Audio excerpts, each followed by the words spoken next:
Assalamu alaikum, Zakir bhai. My name is Shakir and I'm a mechanical engineer student. I would like to ask you a question that how can you prove to an atheist scientifically the existence of God?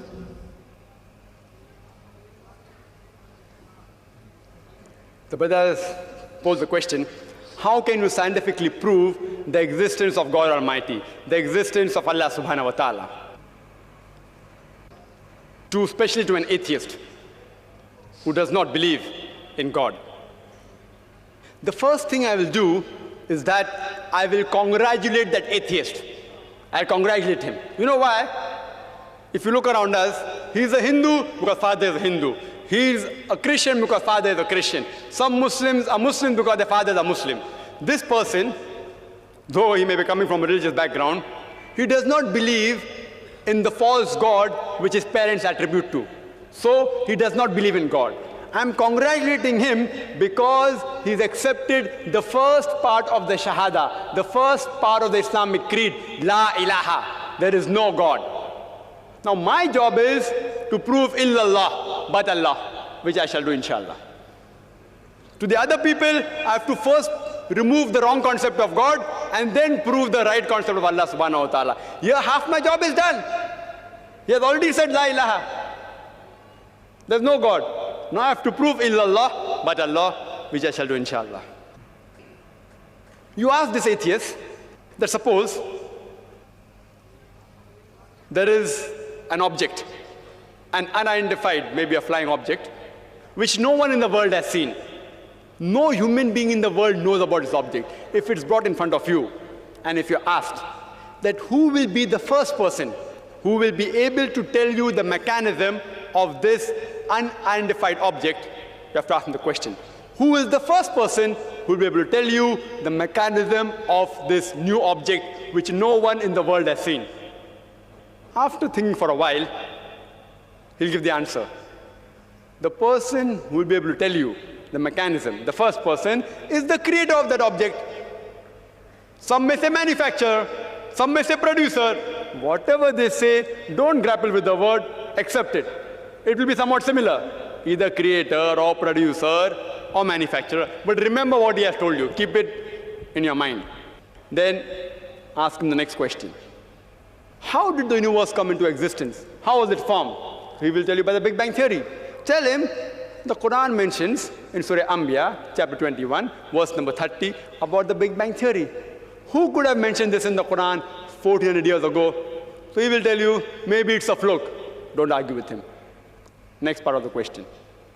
We did not know that the light of the moon is reflected light. We came to know recently. You ask him, he'll tell you, yes. The light of the moon is reflected light. It's not its own light. When we discovered, he will tell you recently, yesterday, 50 years back, 100 years back, yesterday in science. You tell him, the Quran mentions that the light of the moon is reflected light 1400 years ago. Who could have mentioned that? Maybe somebody had a wild guess. Don't argue with him. Continue. We thought the sun was stationary. You ask him, is it stationary? He'll say, no, it's rotating and revolving. When you learn this, he will tell you yesterday, 50 years back, 100 years back. Quran mentions this 1400 years ago. He will hesitate, but may say, maybe some intelligent person wrote it. Don't argue with him. Continue. How was the universe initially? What is celestial matter? He will tell you, it was smoke. How did you come to know? We have got proof, we have got evidence. You tell him, Quran mentioned this 14 years ago. Who could have mentioned that? He will hesitate. Don't wait for response. Continue. Keep on posing question after question. All that I give in the lecture, keep on posing one question after the other. That water cycle, how do we come to know about it? Quran mentioned 14 years ago. About every living thing made from water. Who could have mentioned that? Quran speaks about botany, the male and female. Who could have mentioned that? Pose one after the other and ask the question, who could have written that?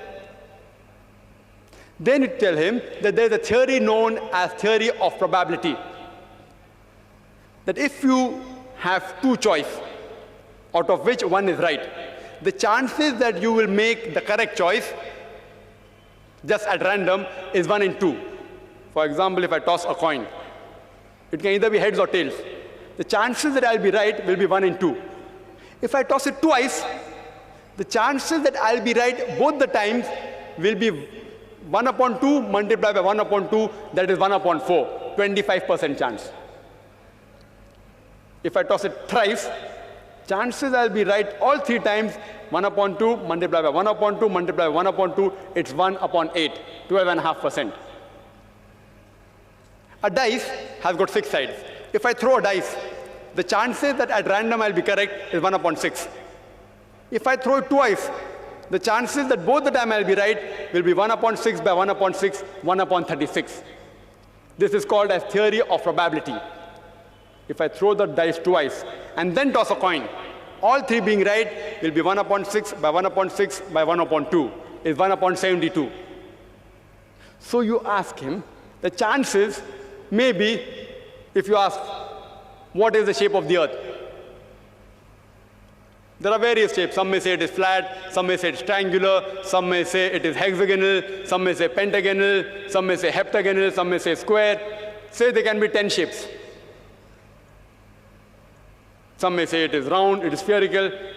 The chances that if anyone makes a wild guess, it being correct is 1 upon 10.